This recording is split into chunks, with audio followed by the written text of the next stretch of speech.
அனபாயன் இரண்டாம் குலோத்துங்கன். அத்தியாயம் 33. தியாகத்தின் தியாகம். தில்லை கொட்டகாரத்தின் மேன் மாடம். அந்த மாடத்தின் கூடத்து நடுவில் ஒரு அழகிய கட்டில் போடப்பட்டிருந்தது. அதை சுற்றி பலதரப்பட்ட அரசாங்க அதிகாரிகள் சோகமே வடிவாய் தலை குனிந்து நின்று கொண்டிருந்தனர். கட்டிலின் வலதுபுறமிருந்த 2 ஆசனங்களில் ஒன்றில் அனபாய குலோத்துங்க சக்கரவர்த்தி அமர்ந்திருந்தான். மற்றொரு ஆசனத்தில் அமைச்சர் அருள்மொழி தேவர் இருந்தார். இடதுபுறத்தில் காடவராயரும் பாலவராயரும் அமர்ந்திருந்தனர். அவர்கள் பக்கத்தில் ஏழிசி வல்லவியும் சோறுடையாலும் நின்று கொண்டிருந்தனர். இவர்களின் நடுவே இருந்த அந்த கட்டிலில் மலைய நாட்டின் சிற்றரசரான மாவீரர் விக்ரம சோழ சேதிராயர் படுத்திருந்தார். அவரது தலையை தன் பஞ்சு மடியில் தாங்கிய வண்ணம் ஒரு கழித்து அமர்ந்திருந்தால் திருக்கோவலூர் இளவரசி முக்கோகிழானடி. அமைதி பூத்த முகத்தினராய் கண்மூடி படுத்திருந்த சேதிராயர் தம் விழிப்பேழையை மெல்ல திறந்து சுற்றி நின்ற அனைவரையும் கூர்ந்து பார்த்தார். அவரது நெஞ்சு ஒரு கணம் உயர்ந்து தாழ்ந்தது. அப்படி உயர்ந்தபோது நெஞ்சிலே பதிந்திருந்த பெரிய கத்தி குத்து காயத்திலிருந்து குருதி கசிந்து வழிந்தது. 56 விழுப்புண்களை ஏந்திய அவரது பரந்த மார்பு இப்போது ஒடுங்கி உலர்ந்து இருந்தது. ஆனாலும் அவர் முகத்தில்தான் என்ன வீரக்கலை! ஆண்மையின் சௌந்தரியம் அனைத்தும் அதில் குடியேறி தழும்பிக் கொண்டிருந்தது. அது விடியற்காலை நேரமானதால் பனியில் தோய்ந்து வந்த காற்று அக்கூடத்து அறையில் மெல்ல நுழைந்து சில்லென்று தவழ்ந்து கொண்டிருந்தது. எங்கோ தொலை தூரத்தில் யாழ் ஏந்திய பாணர்கள் மதுரகானமாக திருப்பள்ளி எழுச்சி கீதம் பாடி சென்ற ஓசை லேசாக கேட்டுக்கொண்டிருந்தது.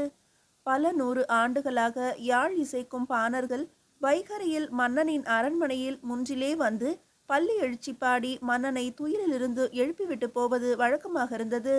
வாழையடி வாழையென வந்த இந்த வழக்கத்தை மாற்றி அமைத்தான் அனபாயன். அரசனுக்காக பள்ளி எழுச்சி பாடும் பாணர்களை திருக்கோயில்களுக்கு சென்று இறைவனுக்கு திருப்பள்ளி எழுச்சி பாடுமாறு செய்வித்தான் அவன். இந்த தூய புரட்சியின் ஓசையே அப்போது துரிய வெளியில் தவழ்ந்து வந்து கொண்டிருந்தது. நீண்ட நேரமாக அவலக்கரை படிந்து நிலவிய அமைதியை கலைத்து தன் ஒளி இழந்த கண்களை குலோத்துங்கன் பக்கம் திருப்பி வைத்துக்கொண்டு பேசினார் சேதிராயர். மன்னர் மன்னவ, சேதிராயன் என்ற ஒருவனின் பொதியுடலை கடந்த 65 ஆண்டுகளாக சுமந்து நின்ற இந்த உயிர் இன்னும் சிறிது நேரத்திற்கெல்லாம் ஆனந்த விடுதலை அடையப் போகிறது. அதற்கு முன்பு உங்களிடம் சில வார்த்தைகள் பேச விரும்புகிறேன். இவ்விருப்பத்தை நிறைவேற்றும் முன்பு காலன் என் கணக்கை முடித்து விடாதிருக்க இறைவனை பிரார்த்திக்கிறேன். எனது வாழ்க்கையின் லட்சியங்களாக இருந்தவை 2 தாம். பொன்னி வள பூமியாம் சோழ திருநாட்டிற்கு என் புன்மை ஜென்ம வாழ்வனைத்தும் அர்ப்பணித்து அதன் வாழ்வே எனது வாழ்வாகவும் அதன் தாழ்வே எனது தாழ்வாகவும் கொண்டு வாழ்ந்துவிட வேண்டும் என்பது ஒன்று. என் அன்பில் விளைந்த அமுத செல்வி முக்கோகிழானடியை எனது கண்ணின் கருமணி போல காத்து அவளுக்காகவே நான் உண்ணவும் உறங்கவும் உழைத்து ஓய்வு கொள்ளவும் வேண்டும் என்பது மற்றொன்று.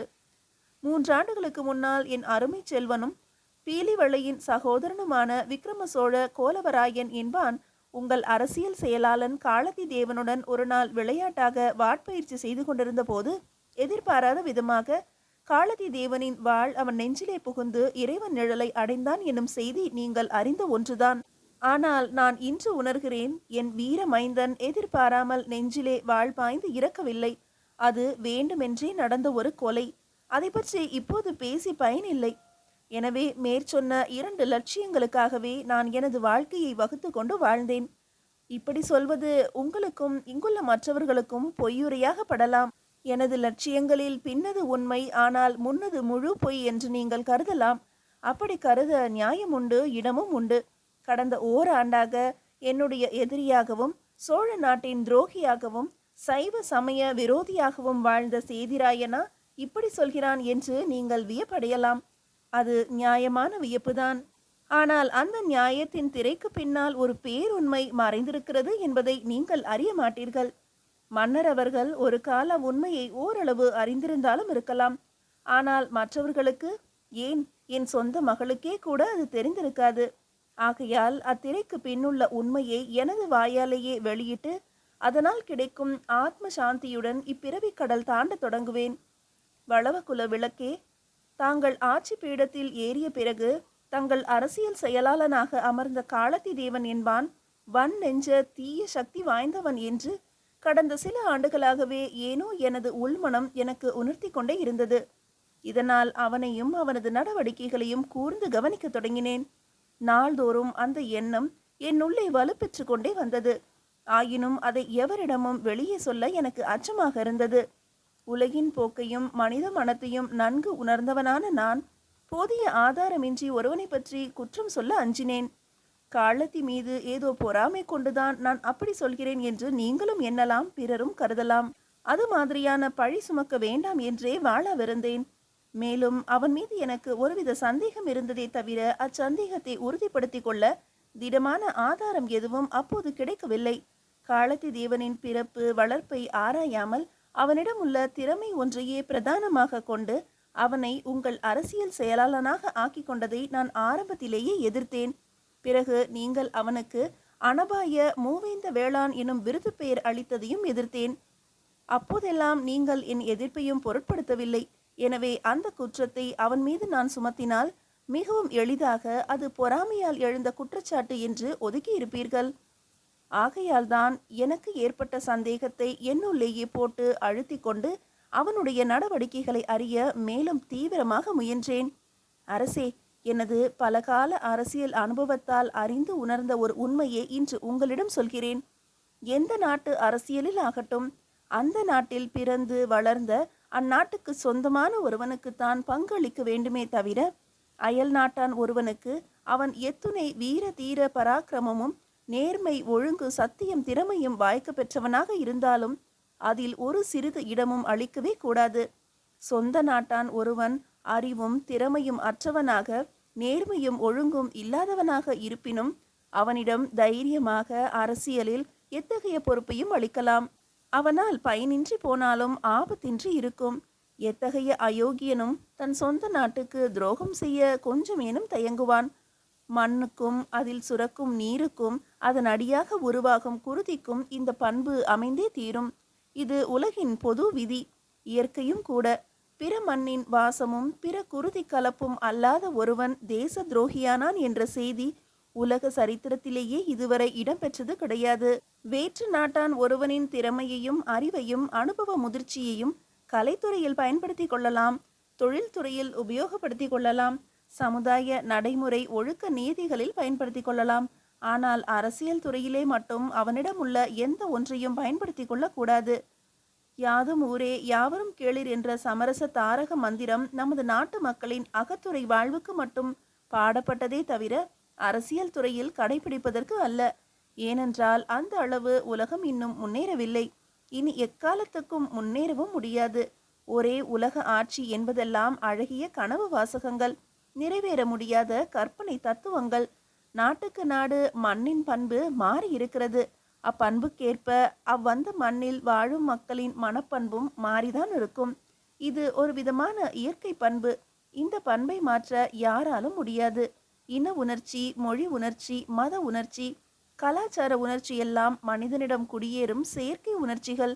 ஆனால் மண் உணர்ச்சியோ இயற்கையானது.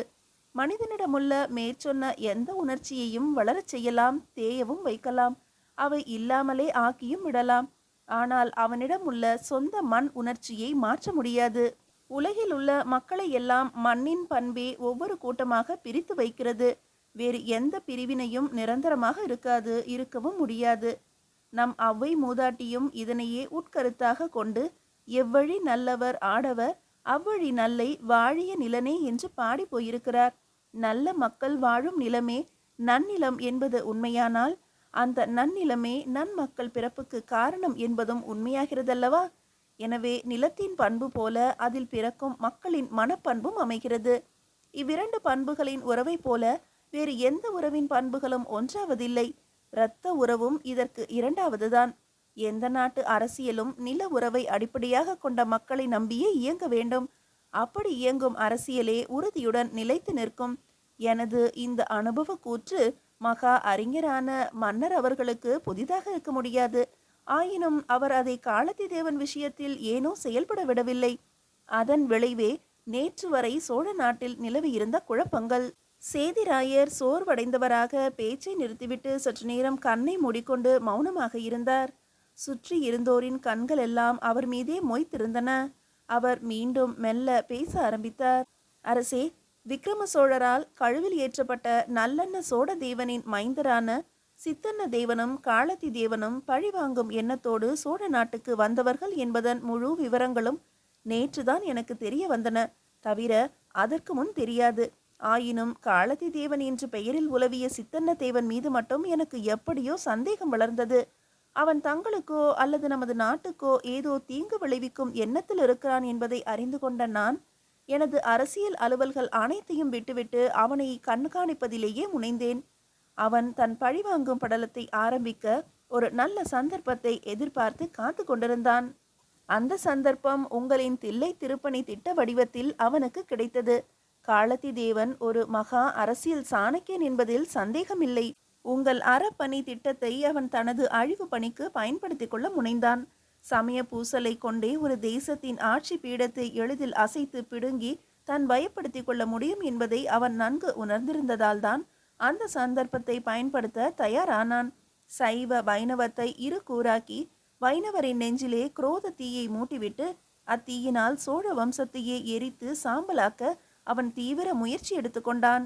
பேரளவில் வெறும் வைணவர்களாக இருந்து அவ்வைணவத்தின் உண்மையை அறியாத பாமரர்களையும் பலவித போட்டி பொறாமை தோல்விகளால் மனக்காழ்ப்பு அடைந்திருந்த சுயநலவாதிகளான படித்த சில பெருந்தனக்காரர்களையும் தனது தீய திட்டத்தை தாங்கும் தூண்களாக்கி கொண்டான். அவனுக்கு துணை நின்ற வைணவர்களை அவனது உள்நோக்கத்தை அறியாத அப்பாவிகள் என்றுதான் சொல்ல வேண்டும். தங்களது மேன்மனத்தின் போலி உணர்ச்சிகளால் உந்தப்பட்டவர்கள் அவர்கள். ஆகையால் அவனது பேச்சில் தற்காலிகமாக மயங்கி சாய்ந்தனர். சிலர் தங்களின் சுயநலத்தால் ஏற்பட்ட வெறுப்பு உணர்ச்சியை காட்டிக்கொள்ள அவன்பால் சேர்ந்தனர். எதிர்ப்பணி பிரச்சாரம் தீவிர கதியில் தொடங்கியது. இவ்வளவையும் காளத்தி தேவன் உங்களுடன் இருந்து கொண்டே செய்தான் என்பதுதான் வியப்படைய வேண்டிய விஷயம். அவனுள் பொங்கிக் கொண்டிருந்த பழிவாங்கும் உணர்ச்சி அவனுக்கு அத்தகைய அசாத்திய திறமையை அளித்தது போலும். அவனுடைய தம்பியான கோமுகிதாசன் என்று பெயர் கொண்ட காளத்தி தேவனும் அவர்களை வளர்த்து ஆளாக்கிய ஸ்ரீரங்கநாதன் என்பவனும் மற்றும் சில சோழ வம்ச ஆட்களும் சித்தன்ன தேவனின் கையாட்களாக இருந்து புலி போல மறைந்து புயல் போல விரைந்து திரிந்து அவன் சொற்படியெல்லாம் செய்து வந்தனர். இதையெல்லாம் அறிந்த நான் என்ன செய்வது என்று தெரியாமல் முதலில் திகைத்தேன். பிறகு நன்கு சிந்தித்து ஒரு முடிவுக்கு வந்தேன்.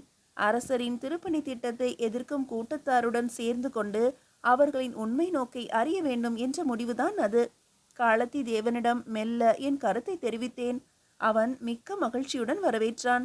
ஆயினும் தான் அந்த கூட்டத்தை சேராதவன் என்றும் அவர்களது எதிர்ப்பு நியாயமானது என்று எண்ணுவதோடு சரி என்றும் சொல்லி உங்களை வேண்டுமானால் அவர்களிடம் அறிமுகப்படுத்துகிறேன் என்றான். அப்படியே ஒரு நாள் என்னை அழைத்து போய் கோமுகிதாசனிடம் அறிமுகப்படுத்தி சென்று விட்டான். பின்னர் கோமுகிதாசனுடனும் அவனுடைய கையாட்களுடனுமே சுற்றி கொண்டிருந்தேன். அவர்களுடைய தலைவன் ஒருவன் இருக்கிறான் என்றும் பெயர் சித்தன்ன தேவன் என்றும் அவனது கட்டளைப்படியே நடக்க வேண்டும் என்று கோமுகிதாசன் சொன்னான். எனக்கு அப்போது தெரியாது இந்த காளத்தி தேவன்தான் சித்தன்ன தேவன் என்று. காலஞ்சென்ற நல்லெண்ண தேவனுக்கு சித்தன்ன தேவன் காளத்தி தேவன் எனும் பெயருடைய இரு மைந்தர்கள் இருக்கிறார்கள் என்ற விவரமும் அறிந்திலேன். ஆகவே சித்தன்ன தேவன் என்று ஒருவன் இருக்கிறான் என்றே நம்பி வந்தேன். என்னுடைய எண்ணமெல்லாம் அந்த எதிர்ப்பு கூட்டத்தார் உங்களுக்கு செய்ய நினைக்கும் கேடுகளை அவர்களுடன் இருந்தே அவர்களுக்கு தெரியாமல் தகர்த்தெறிய வேண்டும் என்பதுதான். இதற்காகவே அல்லும் பகலும் அவர்களுடனேயே சுற்றி கொண்டிருந்தேன். என்னை அவர்கள் பூரணமாக நம்பி அவர்களது சதி திட்டங்களை எல்லாம் என்னிடம் தெரிவிக்க வேண்டும் என்பதற்காக நான் வெளிப்படையாகவே வீர வைணவன் போல வேடமிட்டு மன்னரின் தில்லை திருப்பணி திட்டத்தையும் எதிர்த்தேன். எனது அந்த போலி நடிப்பை உணராத மக்களும் மற்ற பிரதான அரசாங்க அதிகாரிகளும் என்னை தூற்றி குறைத்து இழித்து பேசினர். என் காதுபடவே என்னை வைத்தனர். வேதனை சிரிப்புடன் அதையெல்லாம் ஏற்றுக்கொண்டேன். எனது அதிகாரத்துக்கு உட்பட்ட மலைய நாட்டு மக்களே என்னை ஏசி பேச தலைப்பட்டனர். காடவராயிரம் என் போக்கைக் கண்டு எல்லையற்ற வியப்படைந்தார். என் அருமை மகள் முக்கோ கிழானடியோ என் மீது அடங்காத ஆத்திரமும் சினமும் கொண்டாள். ஆனால் மன்னர் அவர்களும் மதியமைச்சர் அருள்மொழி தேவரும் மட்டும் எனது உள்ளார்ந்த கருத்தை ஓரளவு அறிந்தவர்களாகவே இருந்தனர் என்று எண்ணுகிறேன்.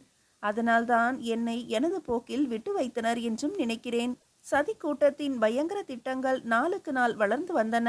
சைவ வைணவ பூசல் அவர்கள் எதிர்பார்த்தபடி பயனளிக்காது போகவே அனபாயரை தீர்த்து கட்டும் நேரடியான நடவடிக்கைகளை என்னை கொண்டே முடித்து கொள்ள முயன்றனர். நானும் அவற்றை செய்து முடிப்பவன் போல நடித்து ஒவ்வொன்றையும் தோல்வியுற செய்து வந்தேன். சித்தன்னத்தேவன் ஒரு மாயாவியைப் போல வந்து வந்து மறைந்து கொண்டிருந்தான். இரவில் கருப்பு ஆடை அணிந்து வந்தே எங்களை சந்தித்தான். எப்படியும் அவன் இன்னான் என்று கண்டுபிடித்துவிட முழு மூச்சுடன் முயன்று கொண்டிருந்தேன். அவன் யார் என்று கண்டுபிடித்துவிட்டால் அடுத்த கணமே அச்சதி கூட்டத்தை நிர்மூலமாக்கிவிட எல்லா முன்னேற்பாடுகளையும் செய்து வைத்திருந்தேன். ஆரம்பத்தில் காலத்தி தேவன்தான் சித்தன்னத்தேவன் என்று நான் கடுகளவும் சந்தேகிக்கவில்லை. ஆனால் நாளாவட்டத்தில் சில சிறு சமிகைகளால் காலத்தியே சித்தனனாக இருப்பானோ என்ற சந்தேகம் எழுந்தது. இந்த குழப்பத்தில் சதிகளை தகர்க்கும் வேலைகளில் சிறிது கவனப்பிசகாக நடந்து கொண்டேன். அதன் விளைவுதான் தங்களுக்கு திருமானைக்குழி சாலையில் நேர்ந்த விபத்தும் கொள்ளிடத்தில் நிகழ்ந்த விபத்தும். எனது தோளிலும் மார்பிலும் தூக்கி வளர்த்த என் கொற்றவரை என்னுடைய கையாலேயே கொன்று தீரா பழி ஏற்க திட்டமிட்டார்கள் பாவிகள். என் முன்னோர் செய்த தவ பயனோ என்னவோ, என் அருமை மகள் வீர மகள் என்னை அப்பழிக்கு ஆளாக்காமல் காப்பாற்றினாள். சித்தன்னதேவன் நிரம்பவும் புத்திசாலிதான். ஆனால் என் விஷயத்தில் அவன் ஏமாந்து விட்டான். என்னை ஒரு வெறி ஆவேச வைணவன் என்றும் சைவத்தின் விரோதி என்றும் அவன் திடமாக நம்பியிருந்தான். உண்மையில் நான் வைணவன் என்றாலும் என் முன்னோர்களில் பலர் சைவர்களாகவே இருந்தார்கள். 63 சிவனடியார்களில் ஒருவராக பேறு பெற்ற மெய்ப்பொருள் நாயனார் எனது உறவினரே என்பதை அவன் அறியாதது விந்தைதான். எனினும் இறுதி நாட்களில் என் மீது அவனுக்கு சந்தேகம் ஏற்பட்டது. நானும் ஓரளவுக்கு அவன் இவனாகத்தான் இருக்க வேண்டும் என்று அனுமானித்தேன். அதை தெளிவுபடுத்திக் கொள்ளும் சந்தர்ப்பம் நேற்றுதான் கிடைத்தது. உங்கள் உயிருக்கு ஏதோ ஊறு விளைவிக்கப் போகிறார்கள் என்று அறிந்த நான் அதை தடுக்க திருமாணிக்குழி காற்றுக்கு நேற்று இரவு சென்றேன். அன்று அச்சதியை தடுப்பதோடு மட்டுமல்லாமல் சதி தலைவனையும் பிடித்து உங்களிடம் ஒப்படைத்துவிட வேண்டும் என்று தீர்மானித்து அவர்களை நேரில் சந்திக்காமல் அந்த குருந்த மரத்தடியின் பின்னால் ஒளிந்திருந்து அவர்கள் பேசுவதை கேட்டுக்கொண்டிருந்தேன். அவர்களின் பேச்சிலிருந்து எல்லா உண்மைகளும் தெள்ள தெளிவாகின. காலத்திதான் சித்தண்ணன் என்று நான் சந்தேகித்ததும் சரியாயிற்று. நீங்களும் பாலவராயரும் அங்கு வரும் சமயம் பார்த்து அவ்விருவரையும் திடீரென தாக்கி பிடித்து கட்டி உங்களிடம் ஒப்படைத்துவிட வேண்டும் என்று தயாராக காத்திருந்தேன். அவர்களை அக்கணமே என் வாளுக்கு இரையாக்க வேண்டும் என்று துடித்தேன். ஆனால் தேச துரோகிகளை உடனடியாக கொல்லக்கூடாது என்பதாலும் அப்படி கொன்றால் உண்மைகள் உலகத்திற்கு தெரியாமல் மறைந்து போய்விடும் என்பதாலும் என்னை வெகுவாக அடக்கி கொண்டு ஒடுங்கி நின்றிருந்தேன். ஆனால் ஐயோ, விதி என்னை வஞ்சித்து விட்டது. நான் சற்றும் எதிர்பாராமல் எங்கிருந்தோ அம்பு போல பாய்ந்து வந்தால் பரிவாதினி. அவள் அந்த புதரில் ஒளிந்திருந்த விஷயம் எனக்கு தெரியாமலேயே போய்விட்டது. அரசே, நான் அதை எப்படி சொல்வேன்? பாலவராயரின் மகளா அங்கு வந்தாள்? வீரலட்சுமியே வெஞ்சின கோலத்தில் வந்து நிற்பது போலல்லவா இருந்தது. அவள் கையில் இருந்த கட்டாரி சித்தன்ன தேவனின் வஞ்சக நெஞ்சை பிளக்க ஒரே வினாடிதான். அவ்வொரு வினாடியின் அரை வினாடிக்கு முன்னே அந்த இதயமற்ற சித்தன்னன் அவளது நெஞ்சில் கத்தியை பாய்ச்சிவிட்டான். இதை அறிந்த என் மகள் புதரிலிருந்து வெளியே பாய்ந்து வந்து சித்தன்னனை குறிவைத்து கத்தியை எறிந்திருக்கிறாள். அவள் அங்கு மறைந்திருந்ததை அறியாத நான் அந்த துரோகிகளின் மேல் பாய அச்சமயம் மரத்தின் மறைவிலிருந்து வெளியே வந்தேன். தீயோனின் நெஞ்ச குருதியை குடிக்க வந்த என் மகளின் கத்தி எனது நெஞ்சிலேயே பாய்ந்து விட்டது. மன்னவா, இவ்வளவுதான் நான் தங்களிடம் கூற விரும்பிய விவரங்கள். தப்பிச் சென்ற சதிகாரர்களின் ரகசிய படைகள் தொண்டை மண்டல எயிர்கோட்டம் வரை வந்திருக்கிறது. காலத்தி தேவனும் சித்தன்ன தேவனும் இப்போது அங்குதான் சென்றிருப்பார்கள். உடனே அவர்களையும் அவர்களது கூட்டத்தாரையும் நிர்மூலமாக்க எல்லா ஏற்பாடுகளையும் செய்யுங்கள். என் இறுதி நேரம் இதோ நெருங்கி வந்துவிட்டது. எனது லட்சியங்களில் ஒன்று வெற்றியடைந்து விட்டது. இனி நீங்கள் எல்லோரும் எனக்கு மகிழ்ச்சியுடன் விடை கொடுத்து என்னை அனுப்பி வையுங்கள். சேதிராயரின் குரல் கம்மியது. வார்த்தைகள் குழறி நைந்தன. கண்ணை மூடி மூடி திறந்தார். பிறகு மிக பிரயாசையுடன் பார்வையை மேல் உயர்த்தி தமக்கு நேரே குனிந்து கொண்டிருந்த முக்கோ கிழானடியின் முகத்தை புன்முறுவலுடன் பார்த்தார்.